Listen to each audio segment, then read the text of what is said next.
Good morning, everyone, and thank you for joining us here at UW-Eau Claire for today's meeting of the University of Wisconsin Board of Regents.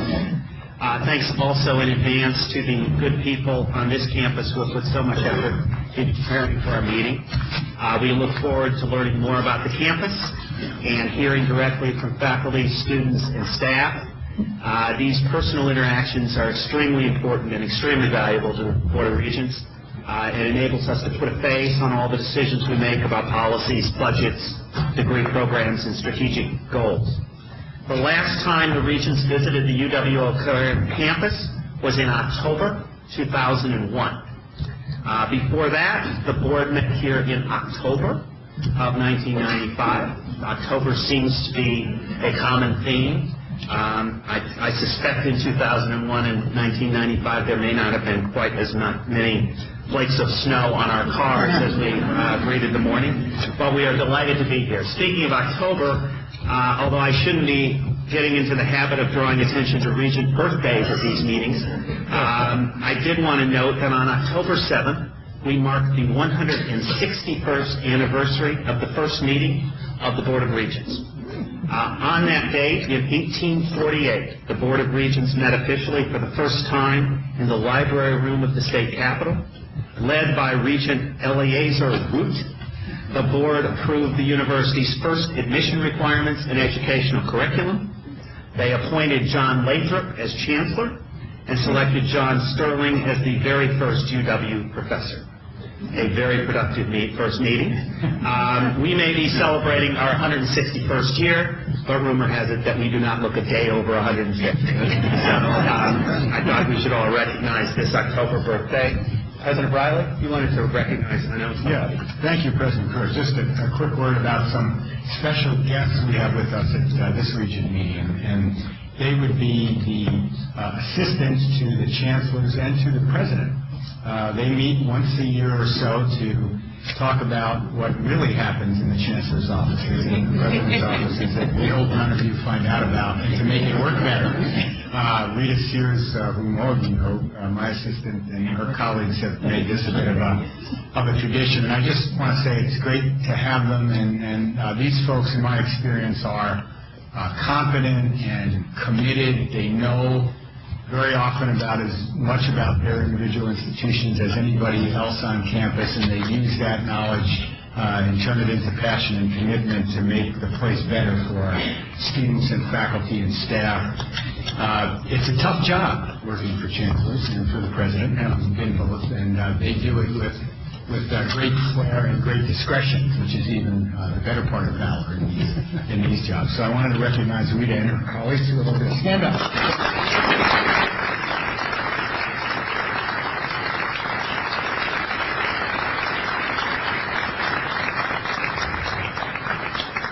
And just say thank you. President Pruitt. Thank you. Regent Secretary Tammy, could you please call the roll? Regent Bartell. Here. Regent Bradley. Here. Regent Conley-Kiesler. Here. Regent Craig. Here. Regent Day Davis. Regent Stan Davis. Regent Drew. Regent Evers. Regent Talbot. Here. Regent Loftus. Here. Regent Opkenor. Here. Regent Pruitt. Here. Regent Smith. Here. Regent Spector. Here. Regent Vasquez. Here. Regent Walsh. Regent Wingat. Here. Regent Womack. A quorum is present. Thank you. This is my new strategy. We're just mixing it up. We're going to call the roll at different times every day, every meeting. It's kind of just staying loose. Like writing. That's right. I'll remind everyone that today's meeting is being made available to UW system stakeholders statewide via the miracle of online streaming video and audio. That miracle only works, however, when we remember to speak directly into the microphones. That's especially important, and I would ask for chancellors and UW staff and other audience members who may come forward to either ask questions or answer them. Now is the time for one particular chancellor to step forward and tell us more about the exciting things happening at UW-Eau Claire and what the future may hold for this campus and its students. I am most pleased to introduce Chancellor Levin-Stankevich, who will kick off our meeting with a presentation that shows how the campus has transformed since our last October gathering here 8 years ago, and how it is serving as a catalyst for transformation across the region and the entire state. Chancellor? Thank you. Thank you very much.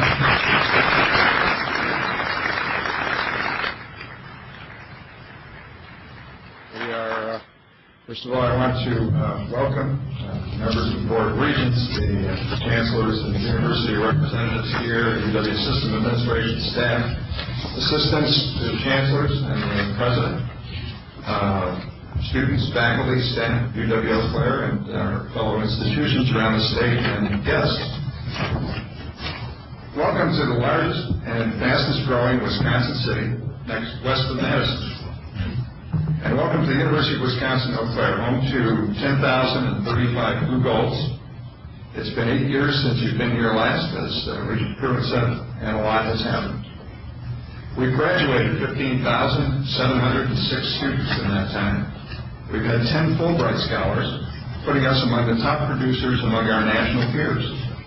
We've made the President's Honor Roll with distinction for community service. Every year it's been named by the Corporation for National Service. Our forensics team has won the state collegiate tournament each of those past 8 years, and the 9 years previous to that as well. And our jazz band has gone to China, and the Blue Gold Marching Band, and you'll hear both of those ensembles later today, have played for the Pope. So you're second after the Pope. Over the next 2 days, you'll have an opportunity to get to know some of our faculty, staff, and students, to see and hear from them what sets our university apart. I know you'll be amazed, as I am every day as Chancellor, by the talent, creativity, innovation, and leadership of this campus, and especially of our students. I'd like to begin by asking one of the members of our 2008 Division III National Championship Women's Softball Team, a game we, by the way, shared with UW-Whitewater, to officially welcome you. This is catcher Rebecca Kidney. Thank you.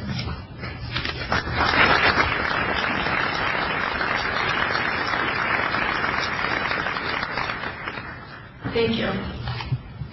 It is my pleasure to welcome you on behalf of UW-Eau Claire students to our university. Being a part of a winning Blue Gold team has been an incredible experience for me, but as much as I enjoy playing softball, my real passion lies in opera. Over the past summer, I participated in the student-faculty research project along with Angela Neiman, Emily Warzala, and Dr. Mitra Spadafor, concerning the lack of diversity in the voice studio repertoire. We have been completing a course to be used to help students and teachers of singing find American composers of diverse heritage, religion, and sexual preference.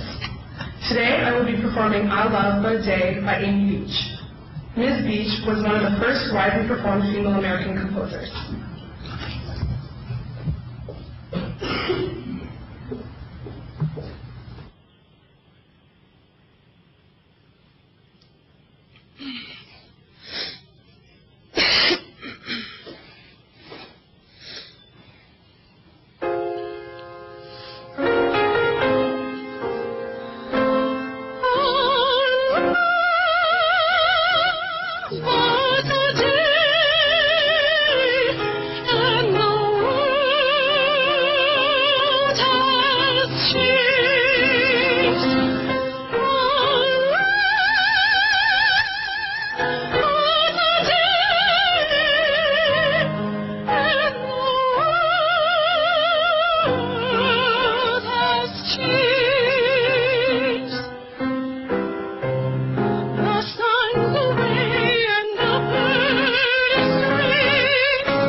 very much, Rebecca. I also want to thank Lucia and Stephanie Schmidt.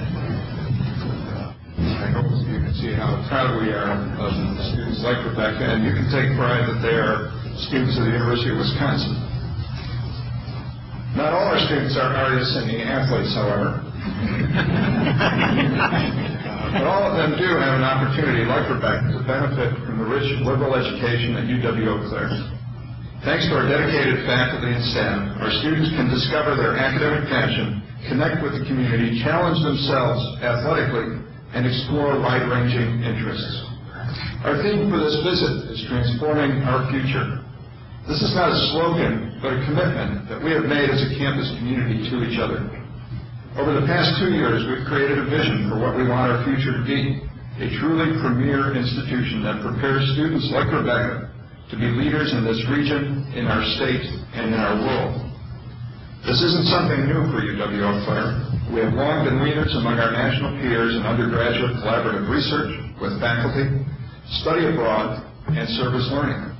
This morning, you'll see and hear how we are even transforming what these kinds of high-impact practices can be for our students.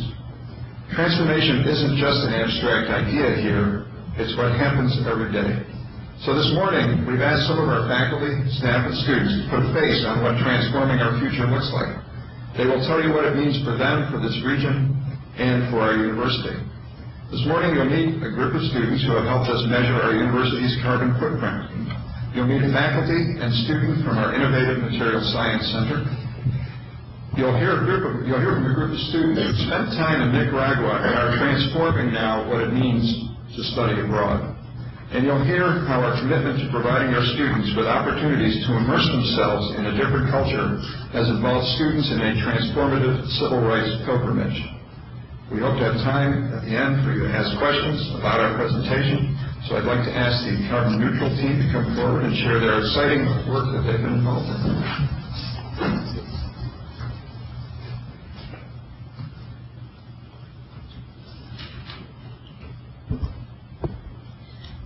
Good morning. I'm Kate, as on the screen. The university's centennial plan that our Chancellor was just speaking of is named Transforming Our Future, and it's structured around our campus's core values, one of which is stewardship and sustainability. Institutional documents are not often noted for their eloquence, but from my years as an English professor, I can assure you that our strategic plan is a thing of beauty. Consider this passage.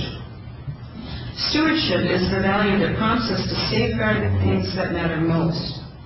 This means, first and foremost, preserving our human and natural relationships, how we relate to our students and to their futures, to our colleagues, the faculty and staff of our university, and to this campus, and our sense of place, how we interact with our planet and its resources. Stewardship inspires and guides our sustainability work here, and a commitment to this value will be evident in the experiences that my two sustainability interns will share with you now.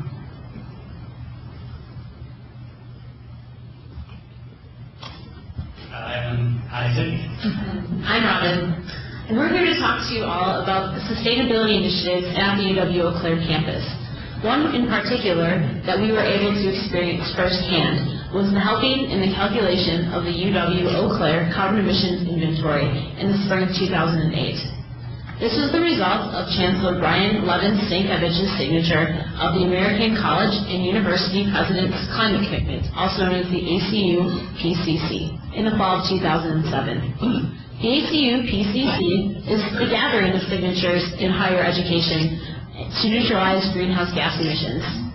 Using the resources available at a college like UW-Eau Claire, the ACU-PCC has recognized that we have a commitment towards our community and our world to really take the initiative to lead the way in becoming carbon neutral. UW-Eau Claire has an outstanding reputation for faculty and student collaborative research projects such as this one. Students at our campus are very eager to take part in confronting global issues like climate change. Students and faculty who see the effects of these problems, we have taken a responsibility to make the commitment to become active change in the potential outcomes of what is going on in our world today. The ACU PCC provides framework and support for colleges and universities around the United States to achieve climate neutrality. In other words, a signature on this document says that UW-Eau Claire, among the 655 other campuses across the country, are taking the following steps, which include, among other things, completing an emissions inventory, which we did in 2008, and within 2 years of the signature, to set a target date for becoming carbon neutral. From this, a group of students was formed, and we dubbed ourselves the Carbon Neutral Team. Several members of our team are missing in this picture. The Carbon Neutral Team was a multidisciplinary team who tackled global issues by bringing our knowledge, experience, and perspectives from many different disciplines in our areas of expertise to tackle this problem. We had our work cut out for ourselves. As an institution like UW-Eau Claire creates a large amount of emissions. We create emissions from almost every one of our daily actions. For instance, driving to and from campus in our cars, or changing the temperature in the room, or turning on a light so we can see the lecture, or producing waste and transporting it to and from landfills. So we based our study upon a study done at Middlebury College in Vermont.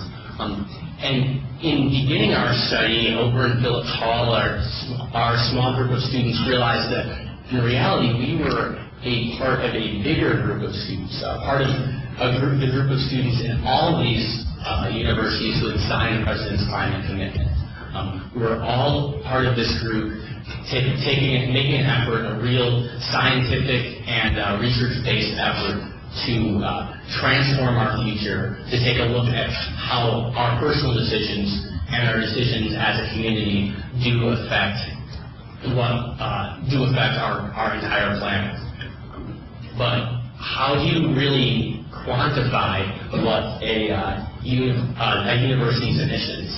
As Robin was saying, the university is a very complex system, and this led us to complex challenges. Accountants don't, not yet at least, measure in carbon dioxide equivalent gases. So you can't just go to an office and ask them, oh, how much carbon are you putting out? It really did involve a lot of work, and we had to make decisions as individuals for the community of what are we going to look at, what are the most important things to look at. We heat our buildings through these cold Wisconsin winters and I guess cold Wisconsin falls like today. And that gives off emissions, certainly. We drive here so that we can stay cool and stay warm and dry. That gives off emissions, and we need to have the lights on. Those things like that give off emissions. But it's also a lot of smaller things. Making the decision as to whether you throw away that pop can or you walk it down the hall to a recycling container, that also does make a difference. So in that, we were met with many challenges of dividing up these individual pieces of data into something so much bigger. Once we saw these bigger bigger picture, we realized that although it wasn't required by the President's climate commitment, we certainly felt it was our duty to make recommendations about what to do about all these carbon emissions that we were putting on. So we broke up the emissions into different classes, but it really came down to the things we've talked about already, the lighting, the electricity use, and just daily things like waste management. And the exciting thing, as you can see up there, we put in all these different recommendations. And the great part is that suddenly the university started doing these things, and we got to see how our research really was affecting the transformation of the university's practices. One of our most exciting and strongest recommendations was to create the position of a sustainability coordinator on campus, someone who could help oversee efforts between faculty, staff, and students. And that person actually just introduced us today, Kate Hale. So, it really led us down this other path. And it's also led to other initiatives. Like I mentioned, the initiatives are between faculty, staff, and students. Something maybe you're not always thinking about all the time, but the staff on campus are very important. The folks in facilities planning and management have really taken this carbon inventory to heart. They've taken a lot of these recommendations to heart. I've seen myself working for facilities over this summer, some of the lighting changes that are being done in buildings that are cutting our carbon emissions. We're also have changed cooling systems on upper campus, saving water and also cutting back on our carbon emissions by saving electricity. So it's really an effort by staff, and as Robin's going to mention here also, the Clean Community Initiative is something that was started before the signing of the ACU-PCC, and it started with faculty and staff. They came together and they wanted to promote alternative transportation, not only for the environmental benefits, but economic health and well-being benefits as well. And as a result of presenting our research at the end of spring 2008, I was approached by the Clean Community Initiative to serve as a student representative, and I've been able to see firsthand that Clean Community Initiative, especially this year, has been making a commitment to reaching out to students to really get students to start transporting themselves and their school stuff, all with alternative transportation. And a few weeks ago, the Clean Community Initiative sponsored a Clean Commute Day on the campus mall, and we helped to increase knowledge about the public transportation network at Eau Claire that all of our students, faculty, and staff have free access to due to a transit agreement with the city. Also, we try to alert everybody about the biking trails that we have available and the city's ongoing plan to increase the safety of biking and pedestrian routes. It was really neat because I got to play a really big role in organizing that event, which kind of leads us to what does this mean for both Isaac and myself. My passion for promoting sustainability has led me and Isaac to both serve as campus sustainability interns, and we're entering our second year working with Kate, and we're loving it. And as a result of our experiences with the carbon neutral team and serving as sustainability interns, both Isaac and I have been given the opportunity to assist in the planning and development of the second carbon emissions inventory course this spring with Dr. Hale and some of the other faculty members of this course. We both intend to be active during this semester and serve as mentors in the spring to the course and to the students. And on a more personal note, this unique research project has helped shape my plans for what I want to do after graduating UW-Eau Claire in the spring. Over the past few months, I've been completing all the necessary steps to get into graduate school in the field of urban planning. And as I've been visiting other campuses across the UW system, I've been filled with excitement, not only to incorporate my passion for sustainability and economic development, but it's really helped me to appreciate my liberal arts education at UW-Eau Claire, that I can take all these skills and apply them to help transform the future of the communities that I'll be working in. My path, maybe not quite as direct as Robin's, is still greatly affected by this project. Like Robin said, we'll both be involved with the next class. Now that we actually have all this data gathered, it's our job to put together a timeline for carbon neutrality, as was mentioned earlier. That's our climate action plan. I've been involved in this process over the last year, and we're hoping here in January to meet our 2-year deadline and get our climate action plan in and actually have a realistic and solid timeline for when our university does plan to become carbon neutral. On my personal note is I'll actually be studying abroad in Sweden next semester. I made this choice based largely on my involvement that I've had here at UW-Eau Claire with sustainability and sustainability initiatives and the carbon neutral team. The university where I'll be studying is in one of the most environmental cities in all the world. It's actually considered the greenest city in Europe. They've made great efforts to cut their carbon emissions, so I'm excited to go over there and see what their efforts are, and also to be able to communicate those back with the students who will be working on the next greenhouse gas report and maybe give them ideas for recommendations or bring back ideas of how we can more easily quantify our carbon emissions. And with that, I just want to thank you for allowing us to share this really exciting experience with you. It's definitely been transforming for my future. It's already transformed my life so much, and I'm just very glad that I got this chance to share it with you all.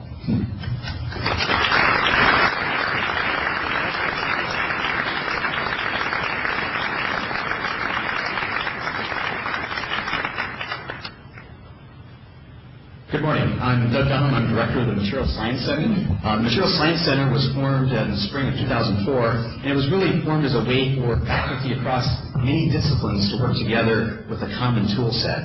There had been an investment here at the university by that time of several $1 million in materials characterization equipment. We want to make sure that was used wisely, not just in a certain department, but across the disciplines. The mission of the Material Science Center really is three parts. One is the student-faculty research, and that's something that's done very well across this campus in all kinds of disciplines, so that was sort of a natural fit for one of the missions of the Material Science Center. But the other two were a little bit different in the sense that they were, instead of looking internally, they were looking outward. We were trying to connect with the community. And so one of those missions is to do K-12 outreach, involve students in science, and in particular material science. But also another aspect of it was industrial outreach, connecting with local companies. Soon after the center was formed, we partnered with UW-Eau for the NanoSTEM DIN, and that was recently funded. And the goals of that really are to educate more students in science, technology, engineering, and math.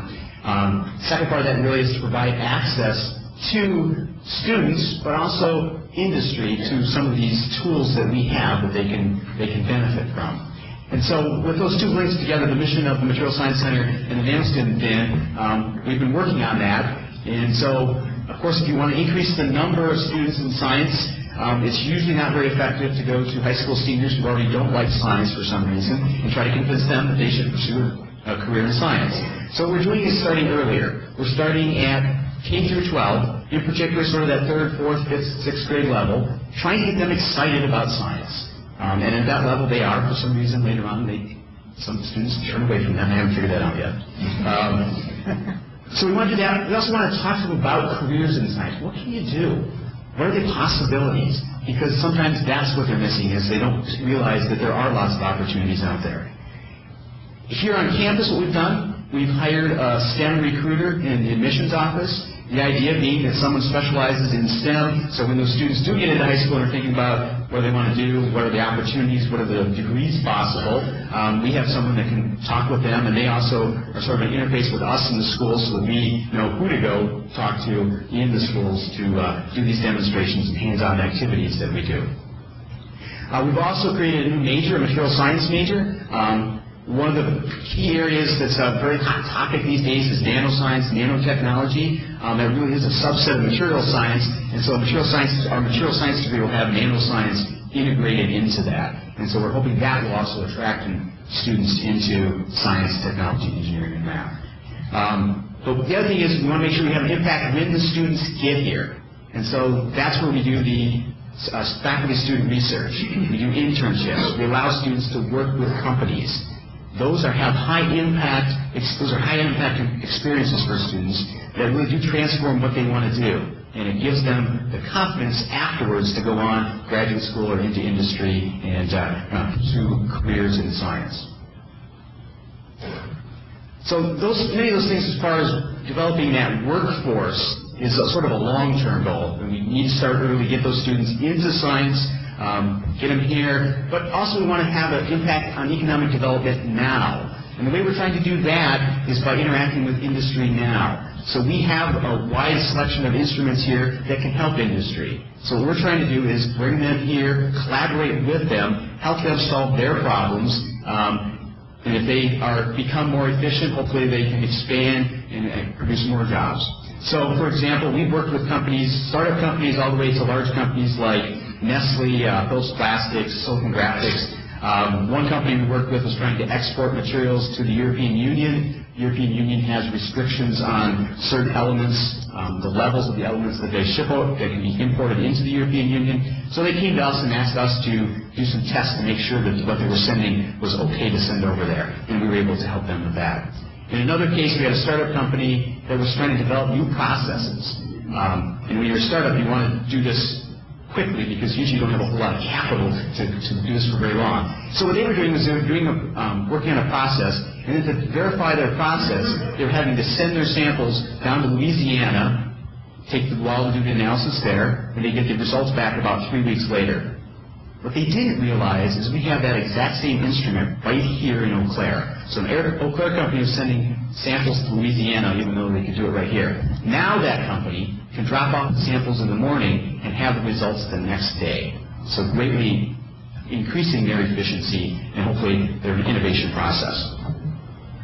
So we've been working with current companies, but one of the things we've also been trying to do is if you have the resources here, you have the expertise and the capability to help companies, can we also bring companies in from outside? And so a good example of that is Resonant Microsystems. So in June of this year, we had the privilege of having a press conference here that announced the arrival of Resonant Microsystems to the Chippewa Valley here in Eau Claire. It's a high-tech company. We've been doing materials characterization for them for about 3 years, so we've had a relationship with them for about 3 years, but they have now located their manufacturing site here in Eau Claire. Currently at 13 employees. So it's a start. Especially important to us here is that we have 3 UW-EC students that are doing internships there, which is a great way to get experience either for working at that company in the future or going on and working someplace else. The company is projected to have 30 employees by the end of next year. So the resources here, we're able to help have that company locate here. So bringing a company that was based in California here. With that collaboration, it's also brought new opportunities. And so this company right now is working under a defense contract, but they have ideas in order that they want to expand to some commercial products. They need our help to do that. And so there's a new opportunity, and I'm going to have Mark McElstrom, the director of the academic program here for material science, discuss that one. Thank you, Doug. Good morning. I'm Mark McElstrom. I'm a faculty member here in chemistry, and I'm also, as Doug said, one of the program directors in material science. And I'd like to talk about the new opportunity Doug was referring to, and we've formed a center to try to coordinate the activities associated with this center, or with the collaboration. It's a collaboration between engineers at Resonant Microsystems, the new company that Doug had mentioned, and faculty at Purdue University, faculty here at Eau Claire, CBTC, and UW-Stout. And in particular, the focal project, this is being driven primarily by Resonant Microsystems, is to, at least as an initial project, to look at nano switches. And the nano switch, and I cut the graphics because they were too complicated, but the nano switch project basically has as its goal to try to reduce the power consumption of an integrated circuit that runs this laptop and all our computers and a lot of other electronics that we use. And the basic problem is when you turn off an integrated circuit, it doesn't actually turn on. And so the nano switch project is designed to actually turn the device all the way off so it's not actually consuming power in the quote-unquote off state, and as a result, realize energy savings as a result of that. So for that to work, the project as conceived is that Purdue faculty will be involved with the design piece of the switch. Resonant Microsystems will take the lead on the manufacturing of those switches. UW-Eau Claire faculty will be involved in characterizing the properties of the switch contacts, in particular a problem with the prototypes that have been built so far. And so our role is to characterize the elemental contacts that comprise the switch, and towards that end, Resonant Microsystems has secured support that's led to an instrument acquired and housed here now at Eau Claire that will be used for that process or for that purpose. It could also be used for other purposes. UW-Stout is involved in the manufacturing engineering side, and CBTC is involved largely through the Nanorite Center, where Resident Microsystems is currently housed. The goal long-term, currently the prototype is using existing technology, but the goal long-term is to use nanostructured materials. These are new materials that we're still learning about, and there are faculty at sister campuses, especially in the Emerging Technology Centers recently announced at sister campuses, that could bring this into a whole new regime, and we would need their participation, their expertise, where we could pull that part off as well. So with regard to Emerging Technology Centers, I would argue that the pieces for an Emerging Technology Center are already here on this campus and in this collaboration, okay, in the sense that there's a collaboration with industry, in this particular case being driven by industry. The infrastructure is already here that we would need to carry out the project, to carry out such a project. The opportunities to collaborate with faculty at sister campuses is also here. Finally, the faculty expertise is here, and lastly, but certainly not least, the very talented students that would need to be involved in this project are here. And as always, educating students is our primary goal here at UW-Eau Claire. And so, with that in mind, I'd like to introduce Patrice Hoffman, who will discuss her experiences in material science. Hi, I'm a senior physics major here at UW-EC, and I actually began my work for Material Science Center as a student outreach assistant.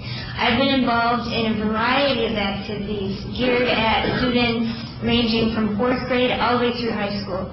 And the type of outreach that we've done can actually be tailored to the desires of the audience. So for me, that's been a wide variety of lab activities. I've also done presentations for classrooms of students as well as groups of students, groups of over 100 students. I've also helped design some of the demos and displays that we've used. For me, this experience has been really rewarding because I get to share my enthusiasm with the students. I get to show them that science is fun, it is exciting, and contrary to the generally accepted view, it is something that they can understand. I get to reel them in before they realize that it's something they're supposed to be afraid of. I also feel very fortunate to be able to say that I have had significant research experience as an undergraduate student. These are the machines that I am comfortable using independently. I've had or do have ongoing research projects on each of these 3 machines. For the SEM and the XPS, I've actually done research for companies. My experience with materials characterization actually made me a competitive candidate for an internship. I've worked for Resident Microsystems for about 8 months now. And this experience has been valuable to me because I've learned a lot about the practical and political aspects that are characteristic of a business. OSHA, for example, is something you never hear in the classroom. It's rarely mentioned in university research labs, but it's really important in a business. So in conclusion, I just want to say that I think it's incredible that someone like me, an average, hardworking student, could be given such a wide variety of opportunities. No other university could have prepared me better for my life outside of here, whether I choose to go to graduate school or to enter the job market. So I just want to say thank you very much.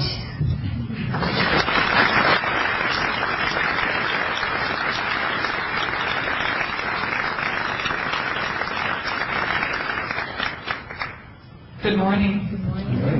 My name is Annalisa DeGrave, and I have the great pleasure of serving as the faculty advisor to LaSalle.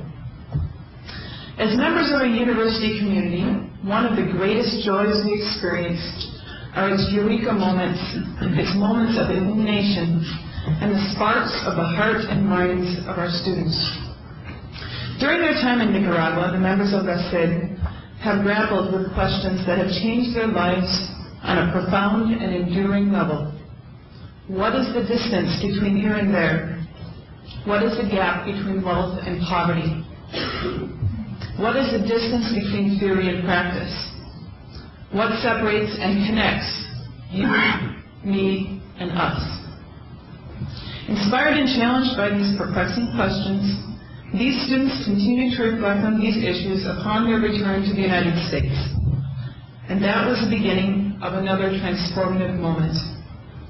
The point at which the members of LaSalle got to work to put into action the critical moments of illumination they had experienced in the spaces located between here, there, and back again. I introduce you to the Executive Board of LaSalle.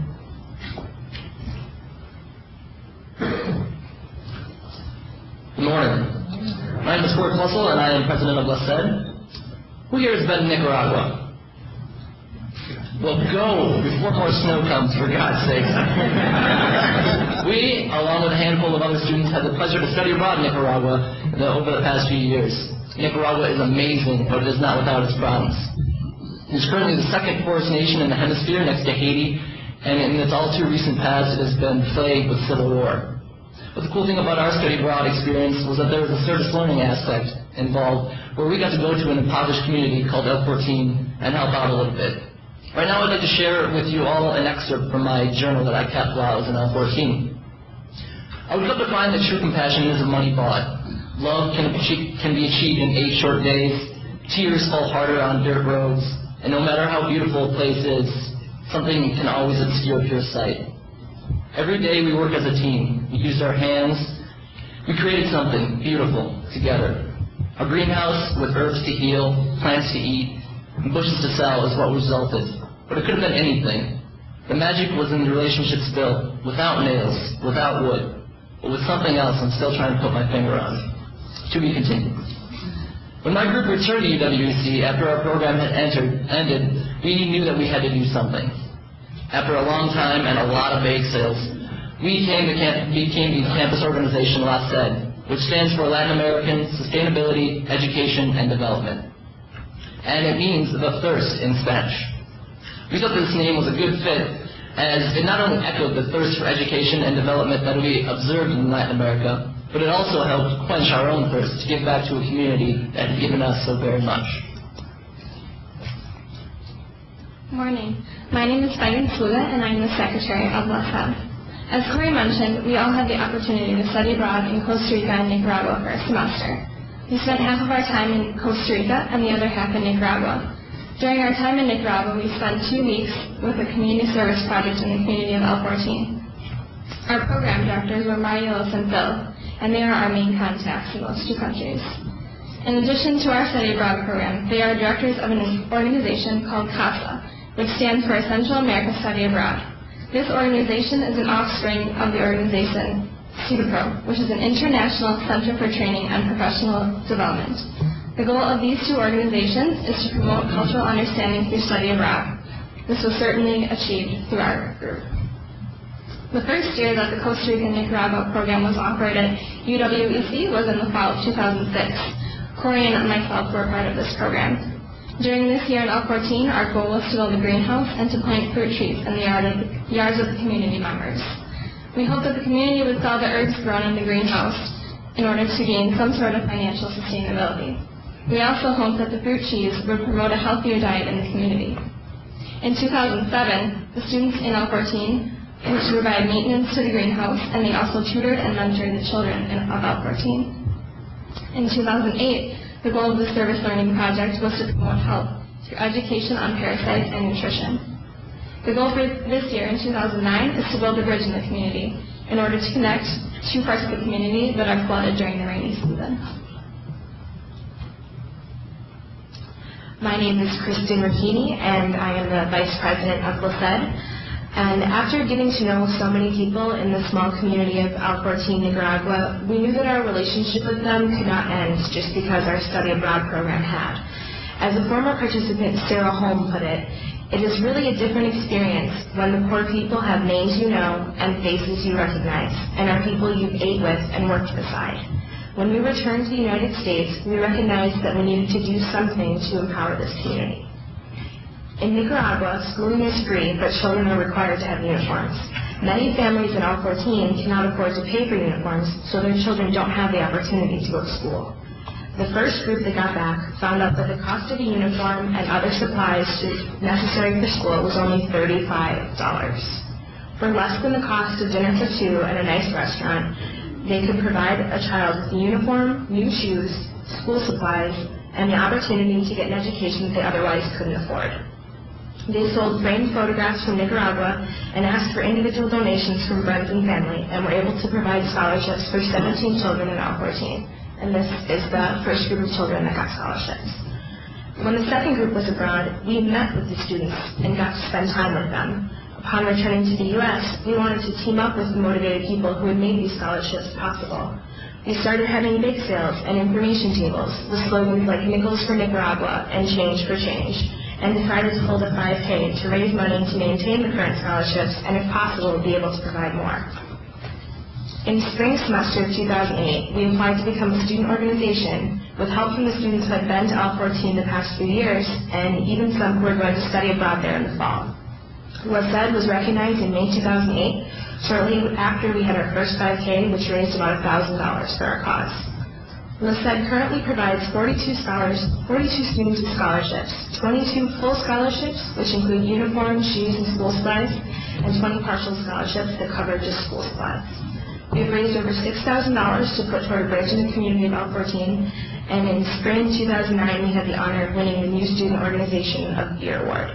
We are working hard to continue supporting sustainability, education, and development in the community of L14, Nicaragua.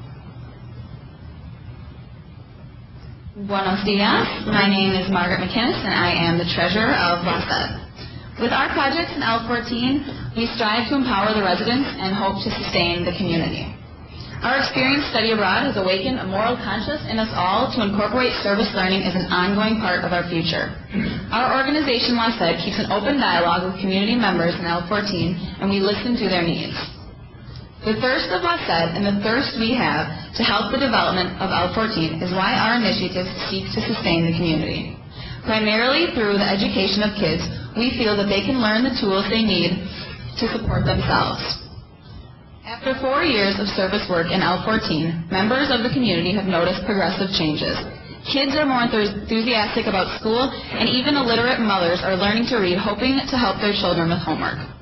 Our current project will unite this linear community by literally bridging the gap that restricts individuals from school and work during the rainy season. We have been working with the mayor of Granada, Senor Eloigio Mejia, and are trying to collaborate with Madison's Engineers Without Borders to build a bridge that will make a huge impact in these citizens' daily lives. After witnessing positive changes in L14, LaSed is formulating exit strategies that will help sustain the community. Our first step in this plan will be to send 3 young ladies and the most active women advocate in L14 to the northern town of Malpaisillo, where they will be educated by the Shield Occult Center and Women's Cooperative. At this Women's Empowerment Center, they will learn the tools they need to become more independent. They will be taught such things as sex education, principles of microfinancing and cooperatives, and also how to make their own individual autonomous decisions. Through the empowerment of these strong-willed women, we believe that they will use their new knowledge to empower the community. As students of this study abroad program, we have certainly been empowered as well. Many students and citizens of Central America have been deeply inspired by this program. The experience we had studying abroad unquestionably has changed all of our lives. Being thrown into the culture of Latin America at first was very shocking. Living in the United States, most of us had never experienced being a minority. While we were in Central America, we definitely stood out and began to see the world through different eyes. We started building connections with our host families and learned how really warm and compassionate the people of Costa Rica and Nicaragua are. Learning new ways of life have enhanced our appreciation for unique cultures. If more students had the opportunity to experience what we have, undoubtedly the world would be a better place. And now for the remainder of my journal. The true beauty was in the eyes of a Stephanie, or the smile of little Pancito. In school you work hard and you learn, but not every day reveals results. In L14, I came home every day with sore muscles from the day's work, but every day I saw results. I saw smiles. I saw people working with people for the greater good of the whole rather than the individual. For 8 days my sense of self fell away. For 8 days I lived and loved like it would all be gone in 8 days. For 8 days I was so incredibly me. When our 8 days were over, we left the town in the same converted school bus in which we had come, and once again we were stars. But this time, we left a part of ourselves. And even as we drove further and further away and became just faces behind plate glass windows, we were close enough to touch.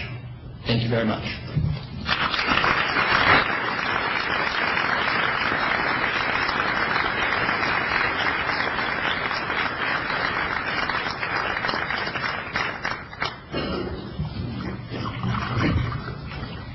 Good morning. My name is Sarah Gonzalez, and I am a senior here at UW-Eau Claire with a psychology major and a criminal justice minor. Today our team is going to be discussing the civil rights pilgrimage that is currently in its third year running at our university. I have been lucky enough to develop, implement, and lead this pilgrimage the past 2 years, and I can truly say it has transformed my life. It began as a simple idea introduced to me by an advisor in a residence hall and has now become a well-known and exciting event around campus. Because we are part of a relatively homogeneous community, I recognized early in my college career that it would be important for me to develop multicultural competence in order to be successful. As a multicultural student myself, it was important for me to develop opportunities for my peers to better understand how to work and live in a diverse world. Good morning. My name is Anthony Oak, and I'm a senior sociology major here at Eau Claire. I've been a coordinator for the past year, and I help conduct research for our faculty-student collaborative research project. The pilgrimage is a 10-day excursion throughout the Deep South, traveling through 7 cities in 5 different states, studying that have major influence in the African-American civil rights movement. Our trip began in Atlanta, Georgia, which some highlights include touring the Martin Luther King historical sites, including Dr. King's tomb. From there, we traveled to Birmingham and Montgomery, Alabama. In Birmingham, we visited their Civil Rights Institute, and in Montgomery, we toured the Rosa Parks Museum and Dexter Avenue Baptist Church. In Selma, Alabama, we crossed the Edmund Pettus Bridge and spent a day with civil rights activist Joanne Bland. In New Orleans, we completed a full-day service work when we traveled to Little Rock Central High School in Arkansas and concluded our trip in Memphis, Tennessee, where Dr. Martin Luther King Jr. was assassinated. Throughout this journey, students have met a variety of civil rights leaders, including Congressman John Lewis, Reverend Samuel Billy Kyles, Reverend Joseph Lowry, as well as Minnie Jean Brown Turkey, member of the Little Rock Nine. We were so impressed with Minnie Jean that we wrote a visiting minority scholar grant to bring her to our campus for 2 days last March. At this time, we'd like to share with you a video created by Dr. Jill Kelly as a part of the community of practice on the development of immersion experiences conducted by our advisor Jody Tessing-Witter through our Center for Excellence in Teaching and Learning. Dr. Kelly joined us on our spring break pilgrimage to learn more about how to develop high immersion experiences in her own academic field. She has used her talents as a professor of art and design to prepare this video for us. My first arrest was in June of 1960. I went to the department stores that where we couldn't try on clothes and shoes. And I remember that my mother would always find many of my clothes at this department store, so I was anxious to go to this department store. They had lunch counters, like restaurants there. And so we sat down there, but that's when I was arrested. I thought I knew about the civil rights movement until I began planning the trip.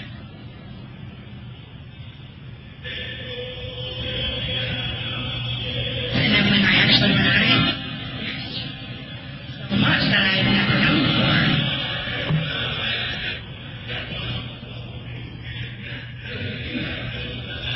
It's an experience that you can't get anywhere else.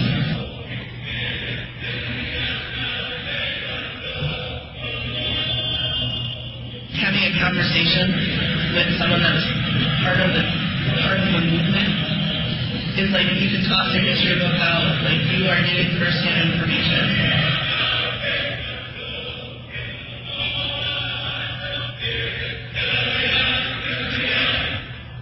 It gave a real sense of real history. You could not get the tone in their voice from reading it in a history textbook. together on that back and and led by John Lewis and Hosea Williams came right down the street and over this street and met a wall. When that line stopped, John Lewis asked permission to pass. The policeman said there would be no march between Selma and Montgomery. You have 3 minutes to go back to your church. In 1 minute and 15 seconds, they attacked. It was awful. I was too far back in the line to see what was happening. I was a warrior, so I knew that when we got as far as we could go, that whoever was leading this march would ask permission to pass. It would be denied. Whoever leading the march would then kneel, and all of us would kneel down, and all of them would say prayer. And after prayer, we'd go back to the church to regroup and come back and plan another strategy. I didn't need to see that. I knew what was supposed to happen. As I was standing there waiting, suddenly I heard gunshots, screaming. I thought they were killing me. Before we could turn and run, we were completely surrounded. They came in from both sides, the front and the back. There was nowhere to go. And they were just primary goal in working with the students along the way, every day when they get done, we talk about how are you going to use them. And in a way that you can't always do in the classroom, the ability to be able to talk to people out in the field when the information is fresh, and not for just an hour, and then come back to it a couple days later.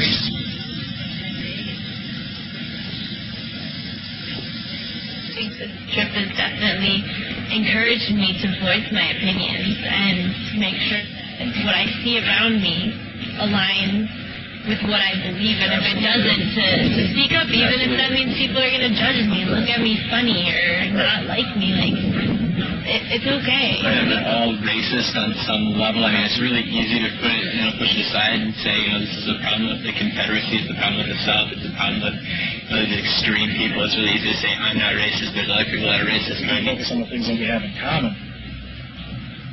and teach those two, whatever base you're from. I think it's just going to help in terms of working with people who aren't like you, but you can see the things that you have in common. Better education in primary and secondary institutions, so students and young people start to get more accurate ideas when they're younger and have better conceptualized thoughts. I think our economic system, capitalism, is really at odds with this collective type mentality that we want.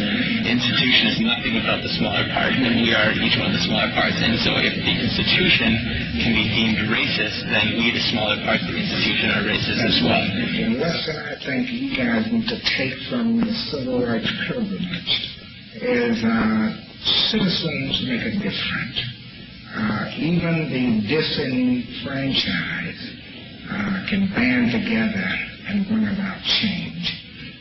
That's what happened during the civil rights era. The disenfranchised, those who were left out, ostracized, found a very powerful tool to use, a very powerful weapon a weapon of nonviolence. It was a weapon that was right for that day, right for that time, right for the situation.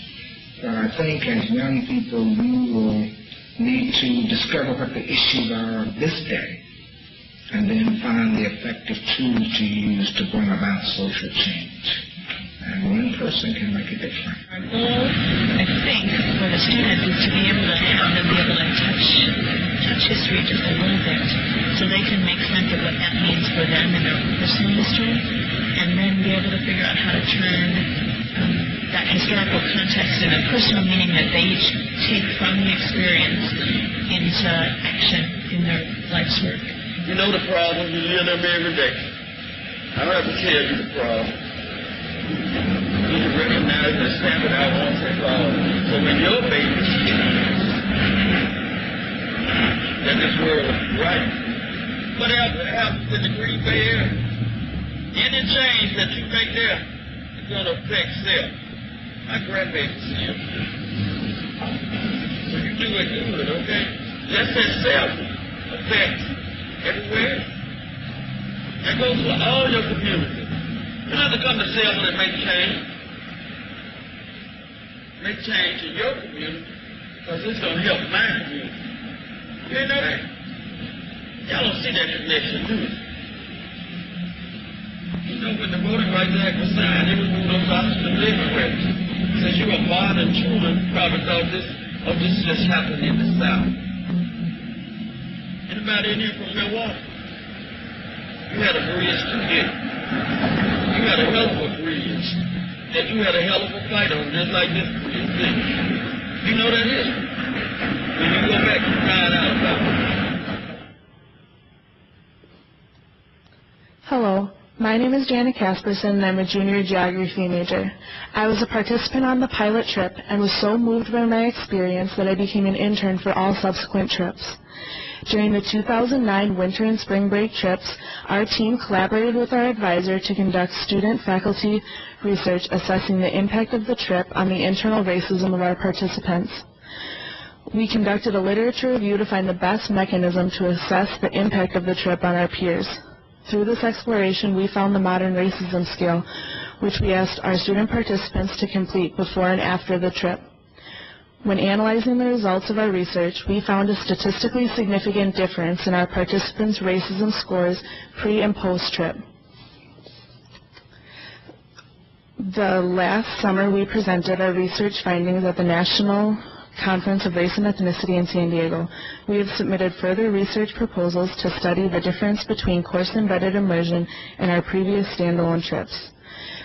For me, the opportunity to plan and lead the trip, conduct and present student-faculty collaborative research, and develop and receive grant funding has significantly enhanced my educational experience. I have grown so much as a person as a result of these experiences that I cannot begin to put a price on the quality of my education. Hello, I am Jody Tessing-Litter, and I have the distinct pleasure of serving as the advisor to this phenomenal learning experience for our students. This trip is a perfect example of connected learning on our campus. Our residence hall idea has evolved into an academic course offering, complete with service learning, student-faculty collaborative research. Additionally, this trip is almost entirely student-developed and student-led. But for me, the most powerful part of this trip is not what happens on the trip. It is what happens when we return to campus. Students participating in this trip become change agents in our community. For example, Tony has become a gay rights activist on our campus. He took what he learned from our trip about student activism and developed a safe space training for our residence hall staff. Sarah and Jana were so impacted by learning about the resegregation of our school systems that they have worked diligently for the past year to help launch our comprehensive pre-college access program, Blue Gold Beginnings, with the goal of increasing the number of students of color pursuing post-secondary education in our region. My personal vision of creating an immersion experience for students to increase their multicultural competence has blossomed into a launching pad for significant social justice action on our campus. For this, our campus is truly proud. Thank you for your time.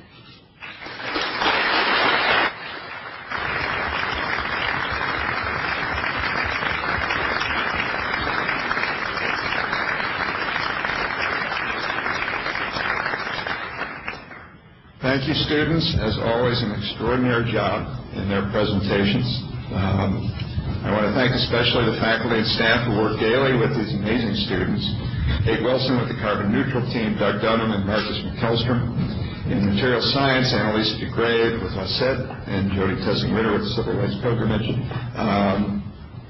This is scratching the surface here. It really is. This is just the tip of the iceberg. And even selecting students to come before you and talk about the transformative things they're doing. And as you heard, that they are leading themselves. It was a very difficult job to do. So we are extremely proud of them. As you can see, I am extremely proud of them. I hope you are extremely proud of the work we are doing here at UW-Eau Claire. And if Kevin will allow us a couple of minutes, if there are any questions, we appreciate the time you've given us, your presence here on campus, and we know you will continue to encounter our students and faculty and staff. And as you heard from Isaac, it is all the staff including the folks who work in our buildings and the folks who work in food service that can make a difference on the campus. So we are delighted, and if you have any questions, we are all available to you. Questions from board members, comments, reactions? Regent Lopes.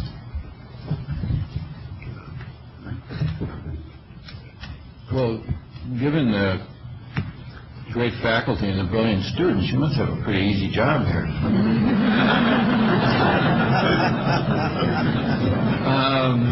Except for trees.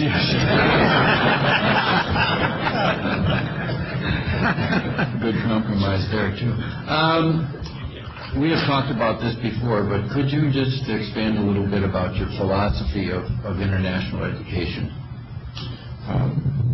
Well, personally, I think my philosophy matches the institution, and one of the things that attracted me to UW-Eau was the realization that, as I think our students put it best, seeing ourselves through others' eyes is one of the most transformative things you can do. It gives us a comparative perspective on the world, it gives us a perspective on our own environment, and it gives us perspective on ourselves and others. Our goal in our strategic plan, in fact, we as a community debated very hotly for a number of months whether we should set as a goal that every student should have an overseas experience. We realize that there are multicultural experiences that one can have within our own country, as the students have discussed, and that we have multiple cultures that we can learn from even in our own neighborhoods. And so we've modified that to seek a cross-cultural experience that allows students to make those comparisons, understand themselves in a different light, and that has been driving a lot of what we're doing. It is driving much of the discussion about our Blue Gold commitment that your Business and Finance Committee will be hearing about this afternoon, and that we'll be hopefully hearing about in future board meetings as we have a more formal proposal. We continue to have an extraordinary set of opportunities for our students to work abroad. Many faculty embed these experiences in their courses. And while there are additional costs right now to do that, if we can level those costs out for students and make it an expectation that a student who comes to Eau Claire will have these experiences as opposed to a privilege to have them, that's really our goal. And I could list off dozens and dozens of courses where the faculty take students to various environments, both in and outside the United States, for short or longer periods of time. They are incredible experiences.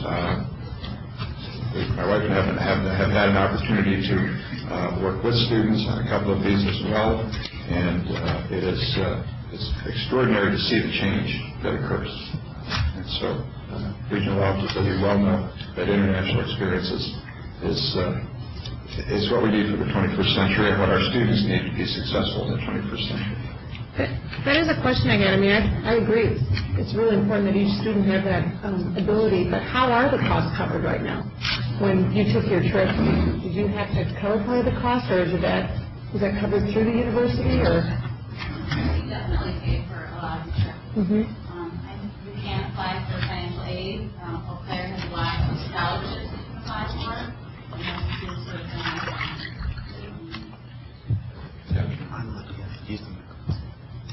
Yeah, there's a lot of different opportunities, as she said, and even upon return, I received a Haas Study Abroad scholarship, so that helps implement those costs as well as you get back. You know, your pocketbook's a little bit lighter, your mind's a little bit more full, but it's a really great opportunity to proceed in your learning. Good question. I just want to compliment all of you on the extraordinary range and depth of the presentations that were made, and that the fact that you not only informed us but moved us, and that was very significant this morning. And we get to experience that here every day. That's a great part of it. Thank you very much for letting us go over our time a little bit. And we look forward to having many more of our students and faculty over the next 25 hours.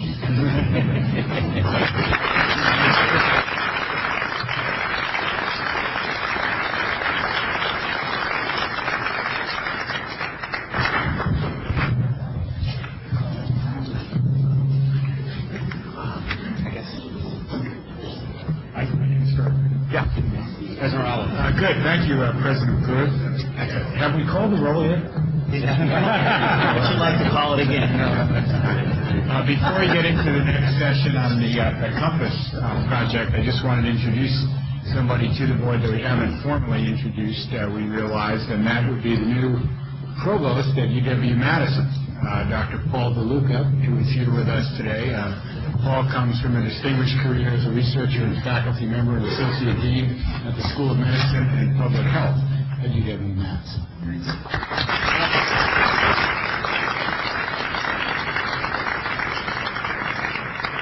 I'm delighted to have you in the provost cadre and look forward to working with you in the future. And besides his other stellar accomplishments, he happens to be a graduate of the University of Notre Dame, which makes him very special in my book. Let me introduce the Compass Project discussion that Senior Vice President Martin will lead with some colleagues from the campuses involved this way. This project unites two things. One, revising general education so that it will be better directed at our shared learning goals for the 21st century, which we have now established for our students and faculty system-wide, established by the faculty. Many of you will remember that was Growth Agenda Action Step number 1. The 3 campuses you'll hear from today are really leading, rethinking general education in the system for the 21st century with those goals. Very important task for us. And then secondly, what this project does is, I think, attempt to connect that revision to our non-traditional student experience in general education, which really has to do with action step number 4 about expanding our reach of diversity in our education and our employment base. Now, if you look around the country, there are plenty of projects that are geared at one of those 2 goals in one way or another. There are many, if any others, that really unite those 2 goals and try to integrate them. And that's what I think is exciting about the prospects for this project as we look forward to its outcomes. So with that, I'll turn it over to Rebecca and colleagues to tell you more about it. I'm really pleased to introduce you to this morning the Compass Project, which full title is Give Students a Compass, a Tri-State Partnership for College Learning, General Education, and Underserved Student Success. I'm going to take a little bit of time first to frame the context for the program and then turn this over to the presenters from our 3 Compass campuses. If I can figure out how to work this, everybody else sees. There we go. As most of you know, LEAP stands for Liberal Education and America's Promise, a 10-year campaign sponsored by the American Association of Colleges and Universities that seeks to engage educational institutions and the public with 4 questions about what really matters in college.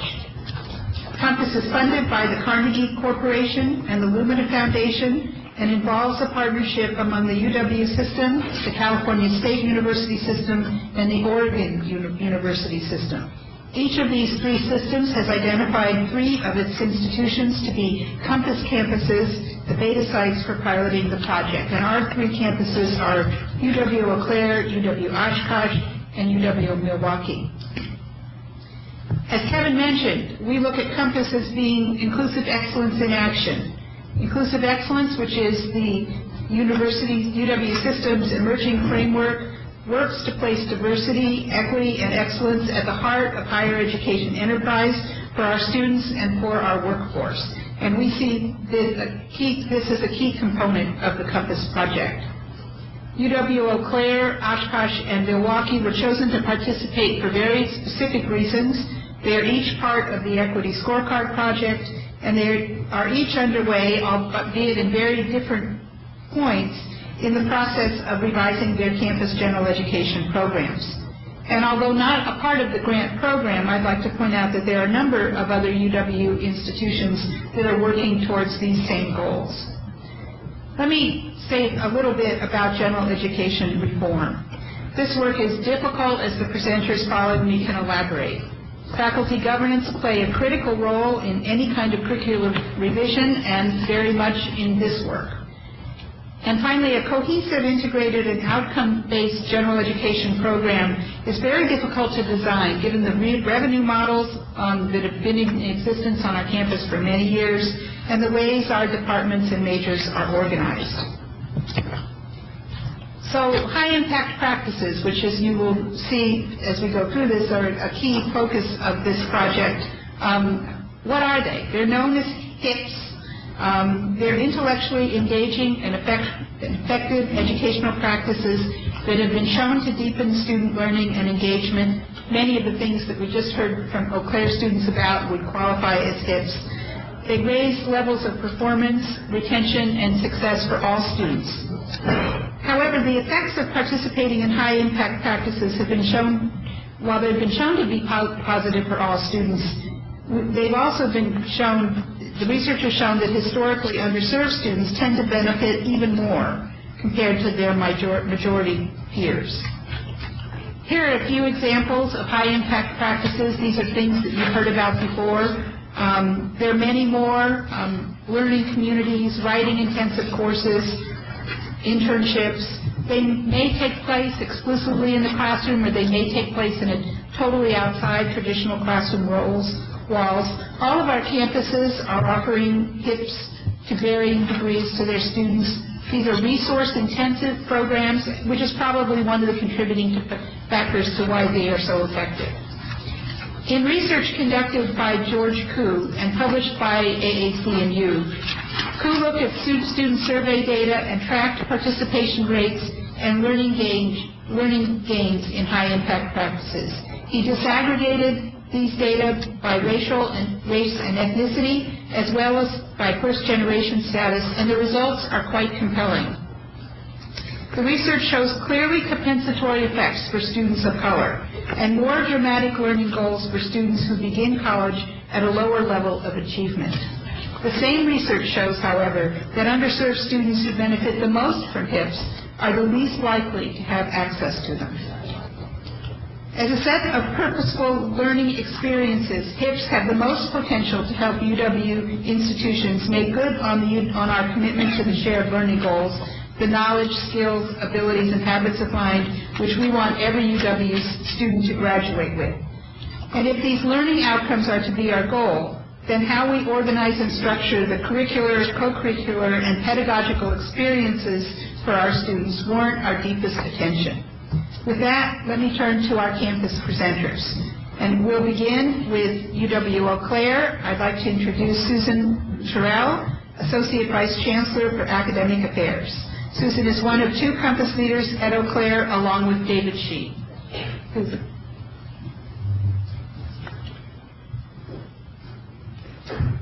Thank you, and welcome to our campus. I wanted to just mention briefly that we have several of our team members here, and so I'd like to just go ahead and have them stand so you can recognize. We have the benefit of you on our campus. We'd like to recognize all the hard work they're doing. So if you all would just stand quickly, please. We've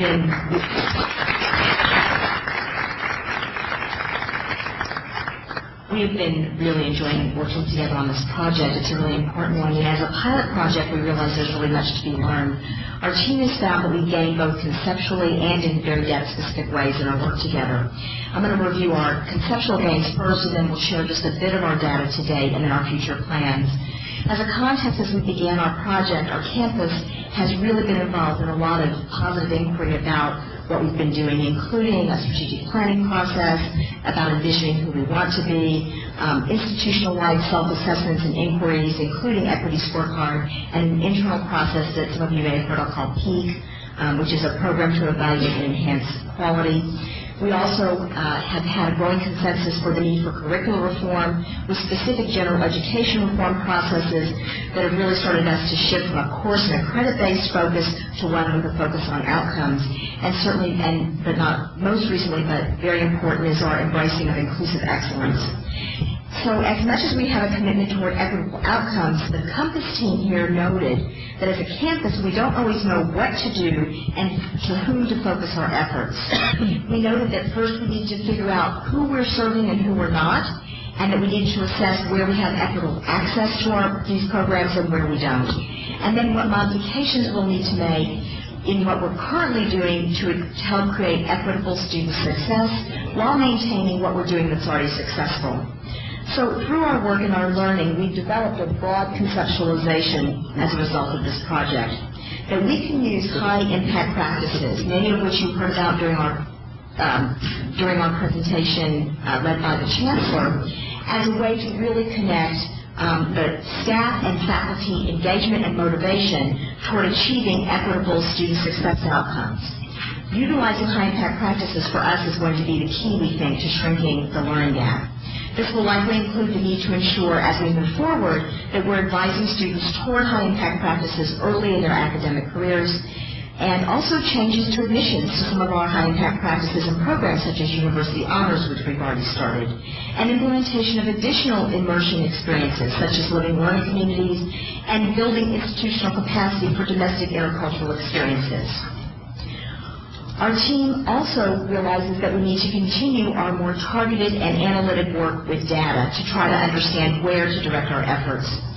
Most of our work to date has been spent on quantitative data collection and analysis using NESI data. We've used 3 cohorts, our most recent 3 cohorts, 2004, 2006, and 2008, and we've looked at both freshman and senior data. Our target populations have been looking at low-income, first-generation, and both low-income and first-generation students, and comparing them to all other students. Although not on this particular slide, which I'll be talking through in just a moment, we want to also acknowledge that we wanted to accomplish and need to accomplish a meaningful analysis regarding our students of color. However, our numbers of students of color are very small. So at one part of our analysis, we did an aggregate analysis of all students, but the numbers were so small we really couldn't break it out into each group. We don't want to mask very real differences regarding access across ethnic groups, and we know that those exist because of our equity scorecard analysis. So we'll be returning to that as a future phase of our project. We do know that significant numbers of the populations that we're studying do contain our students of color. So these are our findings to date. If you notice, we've looked at 3 different high-impact practices from the NESI data. We looked at internships, research, faculty-student collaborative research, and study abroad. And we found, not surprisingly, both good news and bad news. For our internships, you'll notice, if you look at the bar chart, that really there's no significant difference in completion between all the groups that we've looked at. That's some good news. If you look at the middle chart, the middle part of the graph, where we look at faculty-student collaborative research, what we found is that the only statistically significant difference emerged was for first-generation students, and that's the green bar that you see. We know that more of them actually planned to do this as freshmen, and yet significantly fewer ended up actually completing collaborative research as seniors. For our study abroad, you'll notice that, again, the first-generation students, the green bar, and the yellow bar this time, the interaction of first-generation and low-income actually made some difference in access to the disadvantage of those students. But significantly fewer planned to, and indeed significantly fewer completed those experiences. The conclusions that we're drawing at this point are that what's interesting is that low income does not appear to be the most salient factor around access to high-impact practices on our campus. First-generation status, however, does seem to impede access, and that's important because almost 45% of our students are identified as first-generation college students. So this is just the beginning. We plan to do more work with the NESI data, and we realize that it's just a beginning. Like any good research project, it raises more questions than it answers. Our next step is to hold some student focus groups with these particular populations of students in early spring semester to ask them both what helps and what impedes their access to experiencing these high-impact practices, and we hope that the qualitative analysis will help inform some of the quantitative data we've already looked at. And then during year 3, we plan to implement interventions designed to increase these targeted students' engagement, both through removal of institutional barriers and to help increase access. We recognize that even after our participation in the official Compass project is over, we will be continuing this very important work because there's much more to do. And the commitment to equitable student access for us is a cornerstone to inclusive excellence. I'd like to now introduce Carlene Vandezan, who is the Assistant Vice Chancellor at UW-Oshkosh, who is a teammate with Terry Redding.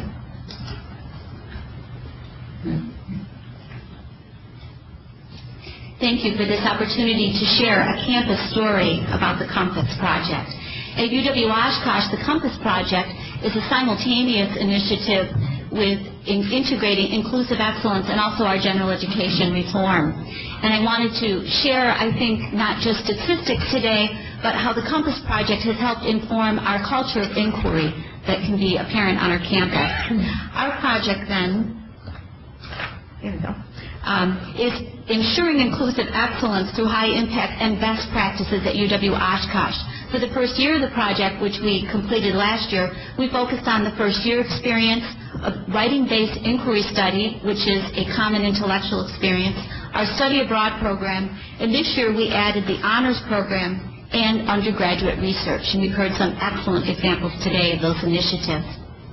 Specific goals, then, that cut across all of these programs, we're looking to increase the participation of underserved and transfer students in the high-impact practice on our campus. And to unpack that term, underserved students, in particular, we're focusing on first-generation students, low-income or Pell-eligible students, and minority students. We also seek to assist student and academic support programs to meet the needs of our transfer students. Our senior class consists of about 40% transfer students. So our question is, do those transfer students have access to the high-impact practices? And another important question for our general education reform is, how do those transfer students in their junior year become enculturated into the learning outcomes that we have at UW-Oshkosh? And lastly, our goal selection, I think it's very important for you to hear, was based on what I call an evolution of inquiry at UW-Oshkosh. I've only had the privilege of serving there 1 year, but there's been a growth in inquiry about, I think, questions that inclusive excellence helps us raise.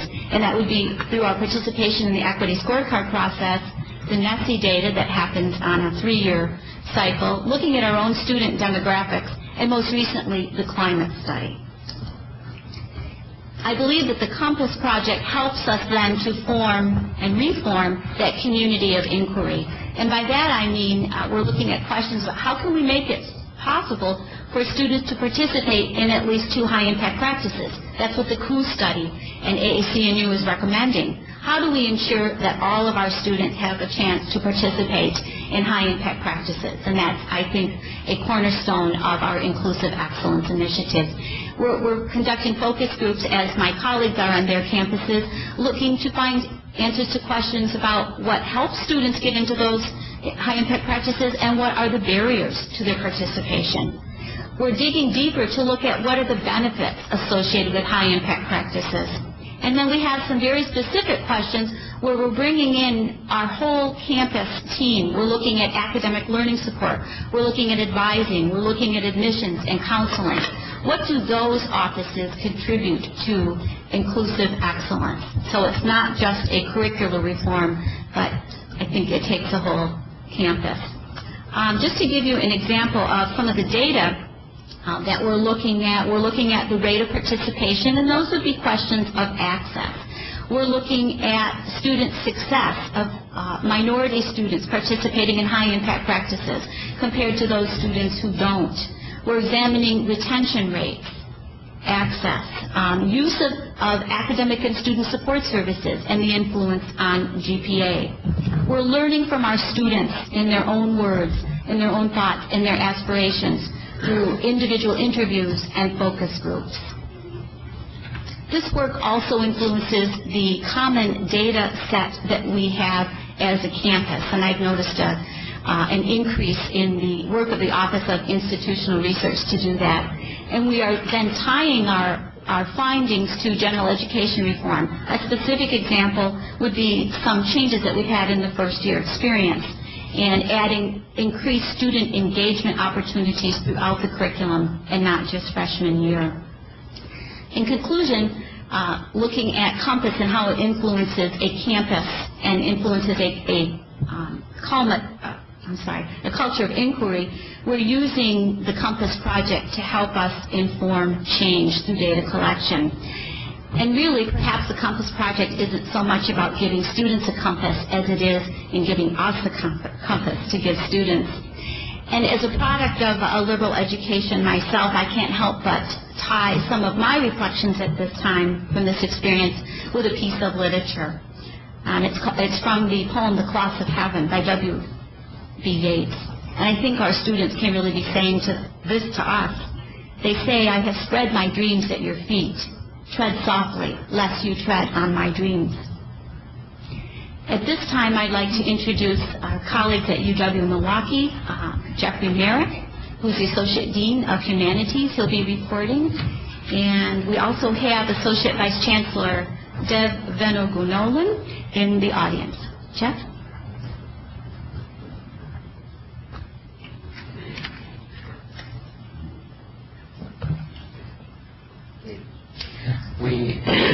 I apologize in advance for my voice. I hope it lasts.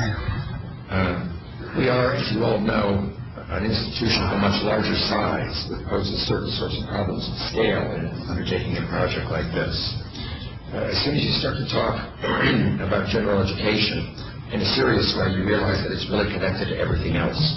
So we are simultaneously trying to keep everything else on the table and under the umbrella, and to focus on a set of specific goals that we're working on with the project. Number one, we're moving toward reformulating general education in terms of outcomes along the lines of the AAC and U Lead campaign. That means thinking in terms of outcomes that cross disciplinary lines, not just learning more in different disciplines. It's about how to think in ways that are transferable, not just what to know about this or that subject. In doing that work, we want to make sure that all of our students have equal access to the improved quality coursework that we're providing for them. So ultimately, what we would like to see is an incorporation of the LEAP agenda and the essential learning outcomes, not only into general education, not only into the first-year experience, but into the whole undergraduate experience. That's the larger agenda. This work actually fits quite well with the two chief agenda items at UW these days. One, research growth, and two, access to success. Under research growth, I would simply say that if we want the state to grow economically, if we want to have more people who are capable of doing more research that's going to stimulate the economy and support our institutions, then we better train all of our students to be capable of doing research, to expand what we know, not just to repeat what we already know from 100-level courses on. The connection and access to success is even more obvious. This is a program that has been going on at UW for a number of years, designed, as you see on the slide, to close achievement gaps between minority students and other students, and to make sure that targeted populations have the same sort of access to high-impact practices, for example, that others have. We have 5-year data about this, about freshman seminars, about undergraduate research, other sorts of activities, so that we can begin to do the analysis. Under the heading of access to success, one important objective that we find ourselves working on is a better integration of the work that the faculty do in courses and the work that goes on through student support services. These people have not always talked to each other. We now have all of those people at the table engaged in this effort simultaneously. So there's a process of mutual understanding going on, what faculty do, what staff do, how we can work together toward objectives that we all embrace. We have to do that if we're going to talk about capacity building. That is, expanding our capacity to accommodate all students in certain types of practices that we know will have a decisive impact on the education that they receive, specifically underserved students. So where are we right now? Whoops, backspace. This is the second time I've ever used PowerPoint. I'm still not sure I like it. We have had a task force on general education in place since 2005. It is working simultaneously on a number of projects which are progressing at various rates, but all using LEAP and the ELOs and inclusive excellence as a common framework. Like the other campuses, we already have HIPs in place. In fact, we have virtually every HIP on COO's list in place. We're focusing on 5 in the data analysis that we're undertaking. Freshman seminars this fall, we're offering 30, accommodating 600 students. Learning communities, we now not only have residential-based living learning communities, we also have non-living or GAD, or rather non-residential learning communities for the first time this fall. Under undergraduate research, under this heading, we're very grateful for the state for the support that we received in the last DIN cycle, which has enabled us to establish a campus-wide Office of Undergraduate Research and to fund faculty hires in a number of departments which are specifically connected with expanding opportunities for undergraduate research, capstone courses, which some of our majors have, and with the other institutions studying abroad. We're using MESI data, access to success data, equity scorecard data, and we have a good deal of work to do there on collecting information and analyzing it. If we can succeed in enhancing the ways in which faculty and staff work together, if we can succeed in infusing the essential learning outcomes into the first-year experience and into our majors, if we can connect what's going on with HIPS, high-impact practices, and other sorts of practices, we will succeed in presenting a more coherent notion of the education that we would like our undergraduates to succeed. And as my colleagues have suggested, that's a very, very useful activity for us to go through ourselves. It involves articulating in a much more intentional and transparent way what it is we're up to and sharing that with our students so that we're all on the same page and the parts, the 120 credits, add up to something, a much larger whole. Thank you, and sorry again for the voice.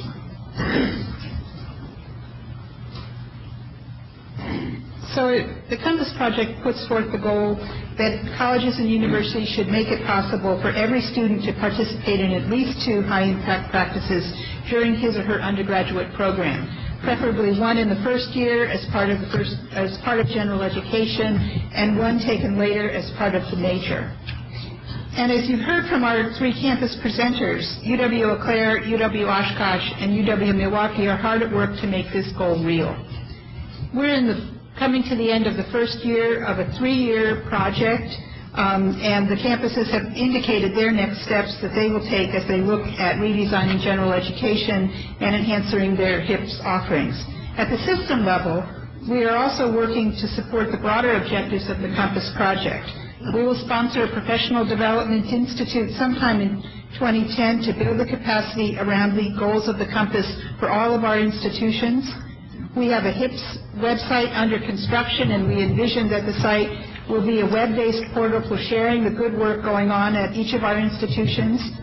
We are targeting some of our Growth Agenda grant funding for 2010-11 to support campus development of HIPS and making them more accessible. And you will see in the accountability report next spring information on HIPS offered at each of our campuses, which will allow us to measure progress over time, both in deeper student learning and in retention.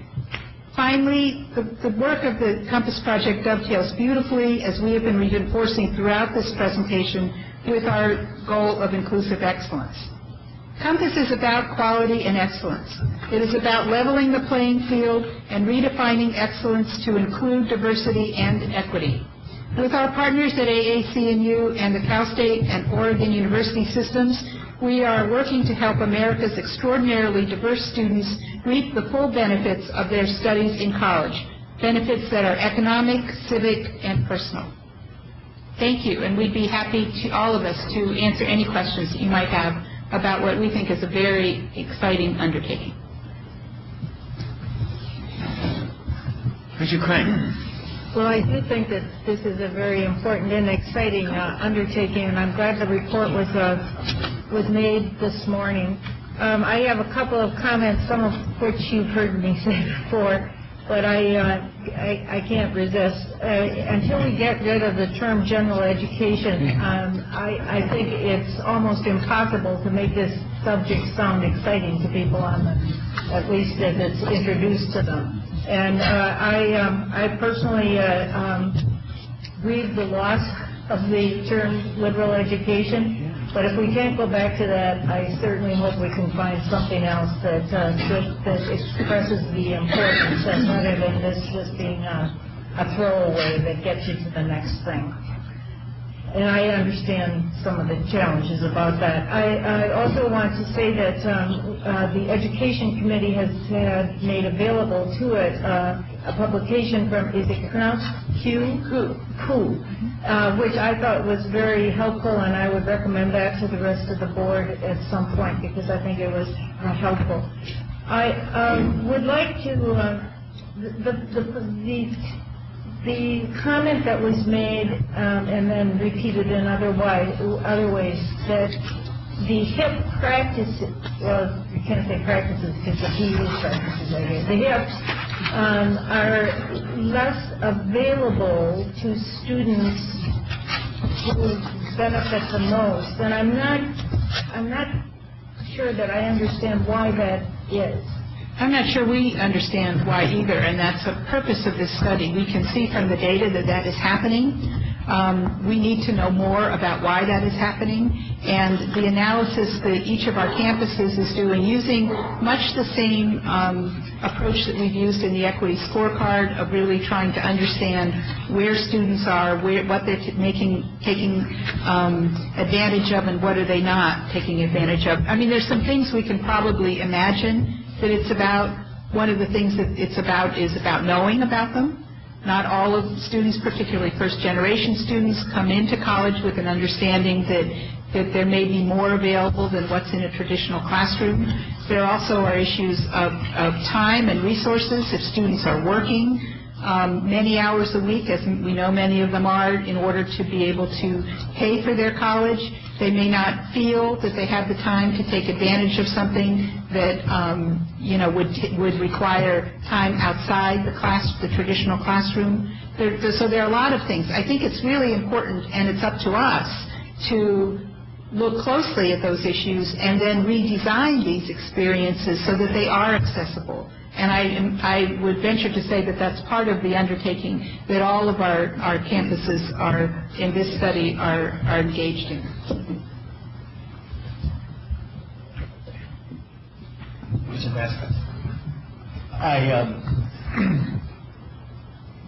Help me just get a little clearer understanding of how the students are participating from all of this from the perspective of giving their personal insights, both individually and collectively. I know you're gathering a lot of data. I know there's a lot, obviously everything is centered around the students, but the part that I wasn't quite clear, and maybe it was said and I just didn't pick it up, was how do the students provide their reflections or their insights as to, is all of this really helping me, is it helping me even understand what this big picture is, and therefore I can try to, as a student, first generation, as a student of color, I can reflect on this and say, yeah, you're doing something to me, but let me help you understand how what you're doing to me isn't exactly connecting correctly. Because what I'm sensing, at least from my understanding of all of this, is that there is a lot that's being done to students. And my question is, how much of it is there an opportunity for them to say, let me give you my thoughts on what you're doing to me or for me, and here are my thoughts. Or did I miss it somewhere? I'm going to ask our colleagues from the campuses to respond. We're all connecting these things through interviews, focus groups, so we're switching from the numbers to more qualitative type of research methods so we can get to those questions. Also embedded in the high-impact practices themselves, study abroad, there's a significant debriefing. In civic engagement, we just had 300 people doing hands-on Oshkosh. Before they left that campus that day, there was a follow-through, research questions, reflection questions. So we are capturing data in several different ways, but we're honoring the student voice and not just numbers. I'd like to add as well that a lot of these practices are embedded in academic experiences as well. And so it's not just the study abroad, which is an obvious one where they're taking courses, but many of these service learning, for example, I think 2/3 of the service learning on this campus is embedded in courses. And so there's a chance for students to make those direct connections through these kind of immersive, high-value practices with their academic learning just at the moment they're doing it. I guess I have to add something. I would really say the same thing in response to both of these questions, that it's really important to look hip by hip, because some of them are already structured into academic that we're doing, and they logically lend themselves to analysis more readily than others. For example, our freshman seminar program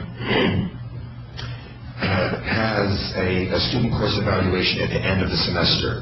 And the evaluation addresses questions about learning outcomes and so on and so forth. So that's already taking place.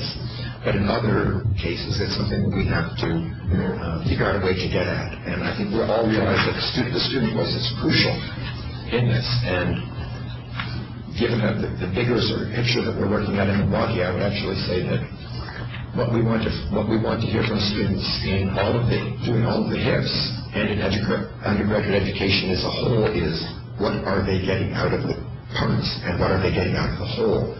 And the template for asking all of those questions is the essential learning outcomes.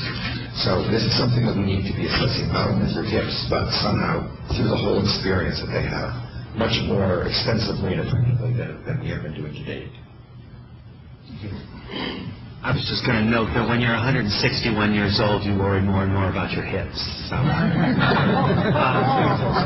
Chancellor Wells. I don't need it. Thank you. I'd just like to add and encourage everyone in this project to take a very close look at it, if we haven't already done that, the rubrics that go along with the essential learning outcomes. The rubrics are where the essential learning outcomes hit the ground in terms of reinforcing to the student what it is they're learning or not in relationship to a particular experience, and how to evaluate student work in a consistent way across the curriculum and courses and so on. So I think the rubrics offer a lot of value to this project to assess what they're really learning, and most importantly, giving them feedback that makes sense to them as how they're mastering things like creative and critical thinking, and their rubrics for these, of course, and team skills and subject matter mastery and things of this sort. So I think those rubrics are just rich place for good evaluation. Professor Riley, could you? Yeah, I wanted to compliment our colleagues and Rebecca and others who are working on this. I think it's a really important project, and from my point of view, it's about how in higher ed we do continuous improvement in the core of what we do. It's undergraduate education, it's core education, as opposed to general education. There's nothing more central, I'd argue, to our mission than that. And I think very often from the outside it can look to people like, well, these general education requirements got put together a long time ago, many of them driven by a professor or a department that managed to get his or her, the department's courses into this. So students would be driven to have to take these courses. It's full-time employment for the English department, the philosophy department, whatever it is. Like all stereotypes, I wouldn't say there's not some ground of truth in that stereotype, but I think as a system, these campuses and throughout the system that these campuses that have gone forward with this first are really are giving a lie to that stereotype and focusing on the traditional core and how we need to transform that for the 21st century to teach an increasingly non-traditional student body. By that I mean students of color, disadvantaged students, first-generation students, immigrant students who haven't been coming to college in the number and being successful at college in the numbers that we know we need to have them now, and even more so in the future. So I think part of the message I'd like the board to take away and those outside the academy to take away from this important project is that we are about continuous improvement in the core of what we do, and we know that links directly to one of our really large social commitments. How do we get more students well educated, connecting the dots with them and for them and on to success in life in a much broader base of the student population than we've ever had before in American higher education. Any other questions? Thank you, Rebecca. Thank you all for all your...